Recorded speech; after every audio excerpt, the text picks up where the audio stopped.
비가 억수같이 쏟아지는 날, 낡은 건물의 눅눅한 사글세 방 한 칸에서 온 가족이 어깨를 맞대고 누워있던 시절이 있었습니다. 벽지는 습기로 들떠있고 방 안엔 곰팡이 냄새가 가득했지만 그때 우리는 분명 하나였습니다. 부모님과 동생, 그리고 저. 조금만 참자, 우리 꼭 같이 일어서자라며 서로의 거친 손을 맞잡고 그 지독한 가난의 터널을 기어 나왔습니다. 고생 끝에 낙이 온다는 말을 믿으며 오직 가족이라는 이름 하나로 버틴 눈물겨운 세월이었습니다. 그때는 배가 고파도 마음만은 든든했습니다.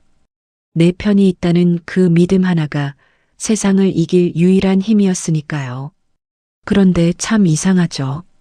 그 지독한 시련을 함께 이겨내고 이제야 숨 좀 돌릴 만해지니 정작 우리를 무너뜨린 건 결핍이 아니라 작은 여유였습니다. 사글세 방 시절에는 콩 한쪽도 나누었던 마음이 형편이 좀 풀리고 돈이 보이기 시작하자 날카로운 칼날이 되어 돌아왔습니다. 가장 힘들 때 곁을 지켰던 형제가 이제는 재산 몇 푼의 등을 돌리는 모습을 보며 저는 곰팡이 냄새 나던 그 좁은 방보다 지금의 넓은 거실이 더 춥게 느껴졌습니다. 이런 순간 있죠. 사람은 고쳐 쓰는 게 아니다라는 말이 뼈에 사무치게 다가오는 날 말입니다. 분명 어제까지 한솥밥을 먹던 식구였는데 돈이라는 괴물이 끼어들자 약속이라도 한 듯 차가운 나무로 변해버리는 그 비릿한 현실을 마주하면 마음 한가운데가 텅 빈 것처럼 허망해집니다. 배신감보다 무서운 건 우리가 함께 고생하며 울고 웃었던 그 세월마저 사실은 가짜였을지 모른다는 의심이 고개를 들 때입니다. 나이가 들수록 사람들과의 만남은 줄어들고 찾아오는 연락도 뜸해지는데 그나마 믿었던 혈육조차 멀어지면 우리는 지독한 고립감 속에 갇히게 됩니다. 처음에는 이 적막함이 낯설고 무섭게만 느껴집니다. 8만 명이 넘는 분들이 공감해 주셨던 그 평온함의 실체는 역설적이게도 이 지독한 배신과 외로움 끝에서 시작되었습니다. 외로움은 단순히 옆에 사람이 없어서 생기는 게 아닙니다. 오히려 누군가 곁에 있어도 내 마음을 몰라줄 때 혹은 저처럼 믿었던 사람에게 기대를 걸었다가 그 기대가 깨졌을 때 더 깊은 수렁으로 우리를 밀어넣습니다. 결국 외로움이란 혼자 있음 그 자체가 아니라 나와 타인 사이에 좁혀지지 않는 거리에서 비롯되는 고통이었던 셈입니다. 혼자 있어도 평온한 사람들은 이 잔인한 진실을 일찍 받아들인 사람들입니다. 내 행복의 열쇠를 형제의 우애나 자식의 도리에 맡겨두는 것이 얼마나 위태로운 일인지 알게 된 것이죠. 기대를 하면 서운함이 생기고 서운함은 곧 원망이 되어 내 평화를 갉아먹습니다. 평온한 이들은 외로움을 이겨낸 게 아니라 그 고요한 시간 속에서 스스로를 다스리는 법을 배운 사람들입니다. 타인에게 꽉 쥐고 있던 기대의 밧줄을 놓아버리는 순간 비로소 나 자신과 마주할 수 있는 단단한 공간이 생겨납니다.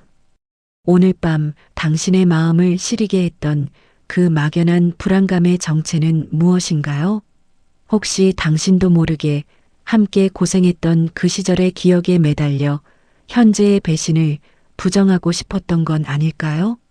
나한테 어떻게 이럴 수 있나 싶은 억울함에 밤잠을 설치고 계신다면 이제 그 무거운 마음을 잠시 내려두셔도 좋습니다. 타인이 망쳐놓은 내 인생의 주도권을 어떻게 다시 찾아올 수 있는지 사글세 방의 그 소년이었던 제가 비로소 깨달은 평온의 진짜 비밀을 이제 하나씩 꺼내보려 합니다. 사실 우리가 혼자 있을 때 가장 견디기 힘든 건 적막함 그 자체가 아닙니다. 그 고요한 틈을 타고 밀려오는 정체 모를 불안과 머릿속에서 멈추지 않는 생각의 소음들이 우리를 더 힘들게 하죠. 내가 그때 왜 그랬을까? 그 사람은 왜 나한테 그런 말을 했을까? 같은 과거의 파편들이 꼬리에 꼬리를 물고 이어지다 보면 어느새 마음은 흙탕물이 일어난 것처럼 뿌옇게 흐려집니다. 이런 순간 있으시죠? 분명 몸은 쉬고 있는데 머릿속은 전쟁터가 되어 가만히 앉아 있는 것조차 고역이 되는 그런 날 말입니다. 인간의 마음은 신기하게도 비어있는 공간을 그대로 두지 못합니다. 무언가 의미 있는 일로 채워지지 않으면 그 빈자리를 서운함이나 후회 혹은 누군가에 대한 원망으로 채우려 듭니다. 특히 소중했던 인연에 깊은 상처를 입은 뒤에는 더 그렇습니다. 아무것도 하지 않고 가만히 앉아 있으면 우리 뇌는 그 아픈 순간을 수백 번, 수천 번 다시 재생합니다. 상대가 내뱉은 차가운 말 한마디, 나를 외면하던 그 비릿한 눈빛이 생생하게 되살아나 나를 괴롭히죠. 이때 우리를 가장 깊은 늪으로 빠뜨리는 질문은 왜라는 단어입니다. 왜 나에게 이런 일이 생겼을까? 그 세월이 어떤 세월인데 어떻게 이럴 수 있을까라는 질문을 던질수록 답은 나오지 않고 마음의 지옥만 넓어집니다. 그렇게 감정이 마음속 여기저기를 떠돌며 수시로 나를 찔러댈 때 우리는 깨달아야 합니다. 지금 나를 괴롭히는 건 외부의 상황 그 자체보다 그 상황에 이름을 붙이고 의미를 부여하며 스스로를 갉아먹고 있는 나의 생각이라는 사실을요. 평온한 사람들은 이 생각의 소음을 다스리는 법을 아는 사람들입니다. 그들은 마음이 어지러울 때 그 감정을 억누르거나 애써 반전시키려 하지 않습니다. 대신 조용히 그 감정을 객관적으로 바라보는 연습을 합니다. 지금 내가 조금 서운하구나. 오늘은 이유 없이 마음이 허전하네. 이렇게 감정에 이름을 붙이는 것만으로도 감정의 파도에 휩쓸리지 않고 한 발짝 떨어져 서 있을 수 있는 힘이 생깁니다. 나이가 들수록 우리에게 필요한 건 더 많은 인연이나 화려한 사건이 아닙니다. 오히려 내 안에서 일어나는 소란스러운 감정들을 잠재우고 고요함 속에서도 나 자신과 편안하게 마주할 수 있는 정서적 자립이 필요합니다. 마음이 흐릿한 날일수록 더 또렷하게 나를 들여다보아야 합니다. 아무 생각 없이 보내기 쉬운 시간을 스스로 다잡아 나가는 그 작은 노력이 결국 외로움이 내 삶에 자리를 잡지 못하게 하는 가장 강력한 방어막이 되어줍니다. 마음이 복잡할 때 우리가 가장 먼저 범하는 실수는 방 안에 가만히 앉아 그 문제를 해결하려 드는 것입니다.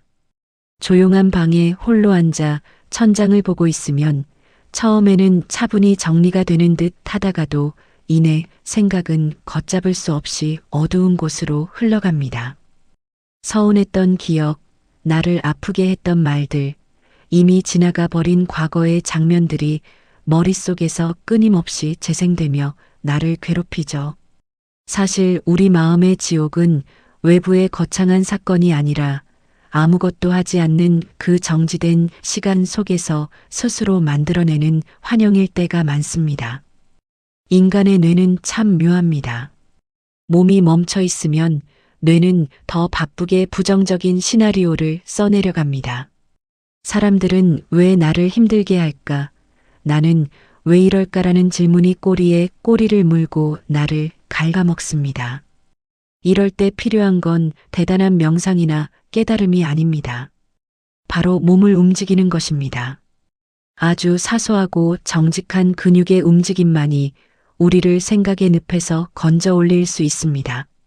가만히 있으면 지옥이지만 몸을 움직여 그 공간을 벗어나는 순간 우리 앞에 새로운 천국이 열립니다. 평온한 사람들은 마음이 요동칠 때 절대 자리에 오래 앉아 있지 않습니다.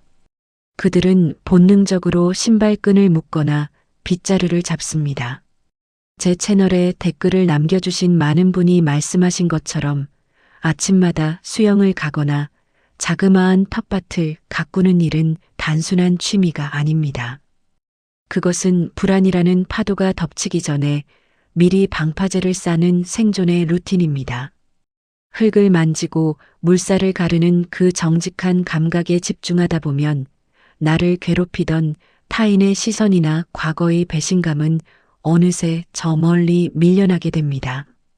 거창한 운동이 아니어도 좋습니다. 당장 자리에서 일어나 먼지가 내려앉은 창틀을 닦아내는 것, 싱크대에 쌓인 그릇들을 뽀닥뽀닥 소리가 나도록 씻어내는 것, 혹은 집 앞 골목길을 그저 묵묵히 걷는 것만으로도 우리 뇌는 부정적인 몰입에서 조금씩 빠져나오기 시작합니다. 내 손이 움직이고 발이 땅을 디딜 때 비로소 죽어있던 내 삶의 생기가 돌아옵니다. 가만히 있을 때는 결코 들리지 않던 소리들이 걷기 시작하자 비로소 들리기 시작합니다. 나를 버린 사람들의 목소리 대신 나를 감싸는 따스한 햇살과 바람의 속삭임이 들려오는 것이죠. 인생은 무에서 무로 돌아가는 짧은 여정입니다. 잠시 빌려 쓰는 이 몸과 소중한 시간을, 이미 변해버린 사람들을 원망하는데 다 써버리기엔 너무나 아깝지 않나요? 가만히 앉아 연락 없는 휴대폰만 쳐다보며 서운함을 키우지 마세요.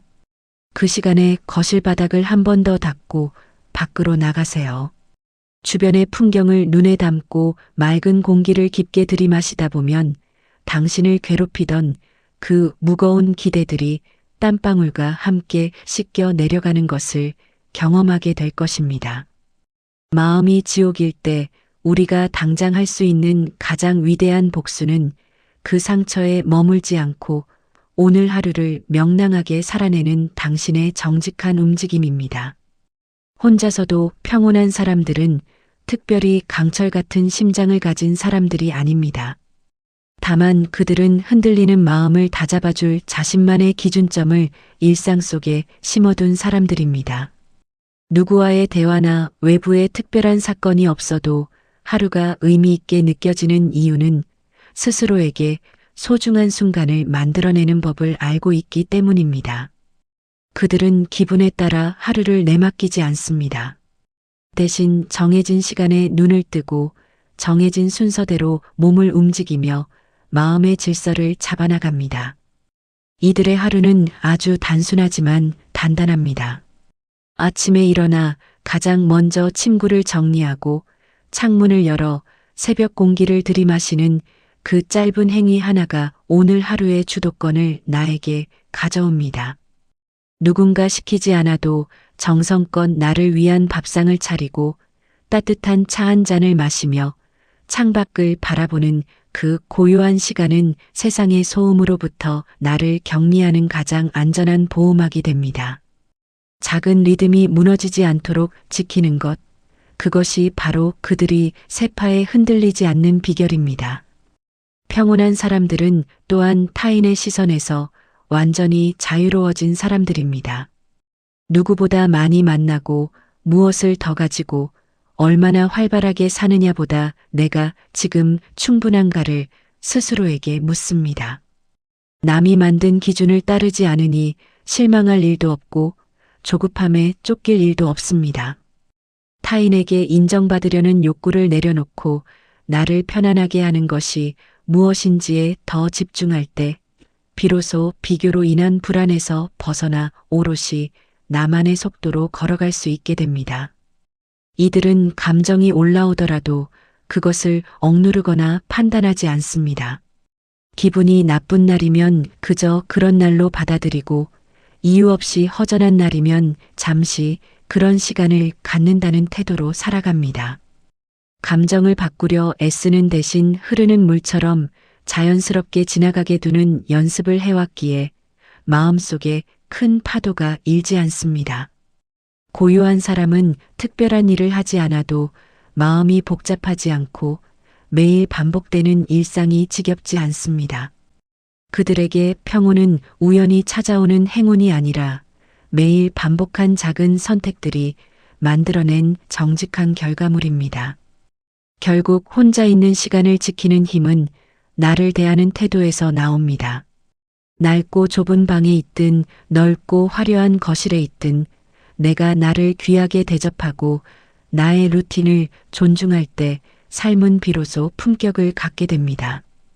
외부에서 오는 위로는 찰나에 불과하지만 내가 나를 돌보는 힘은 영원히 남습니다. 그래서 평온한 사람들은 말보다 정직한 루틴을 더 믿습니다. 조용히 반복되는 행위들 속에서 하루의 균형을 회복하며 그 안에서 삶의 의미를 조금씩 발견해 나가는 것입니다. 결국 우리 인생은 빈손으로 왔다, 빈손으로 돌아가는 짧은 소풍 같은 길입니다.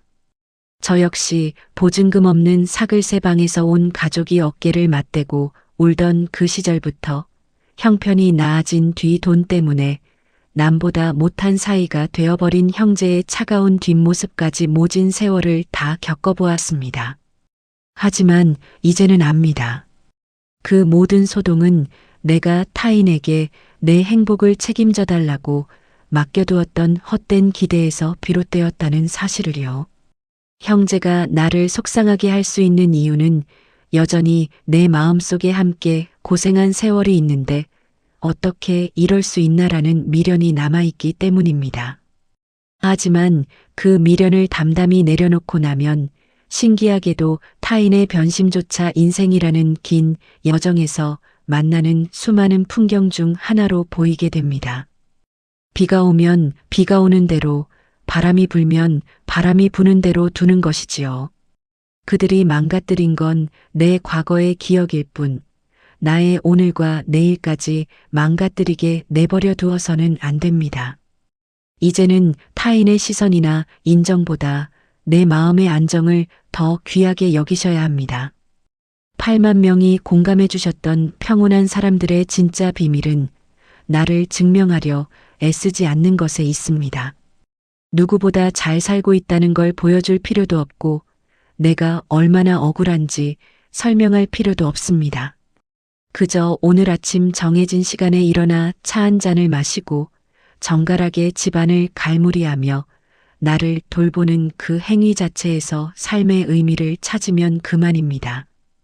혼자 있는 시간이 길어질수록 우리는 자주 자신을 돌아보게 됩니다. 그 시간이 불안으로 향하지 않도록 스스로에게 더 다정해지세요. 오늘도 잘 일어났어. 이 정도면 충분해. 그동안 참 고생 많았어. 타인의 입에서 나오길 기다렸던 그 따뜻한 말들을 이제는 여러분 스스로가 주인이 되어 자신에게 들려주어야 합니다. 스스로에게 다정한 사람은 외로움이 감히 틈타지 못하는 단단한 평온함을 갖게 됩니다. 외로움을 두려워하지 마세요. 오히려 그 고요 속에서 나를 온전히 사랑하는 법을 배워보시길 바랍니다. 남이 만든 기준을 따르지 않고 나만의 생활 속도와 루틴을 지키며 살아가는 것. 그것이야말로 인생 후반에 우리가 도달할 수 있는 가장 아름답고 고귀한 자립입니다. 고요하게 살아가는 당신은 결코 약하지 않습니다. 오히려 매일의 작고 조용한 선택들이 쌓여 그 누구도 흔들 수 없는 단단하고 깊은 평온의 숲을 이루게 될 것입니다. 오늘도 당신의 그 고요한 하루를 진심으로 응원합니다.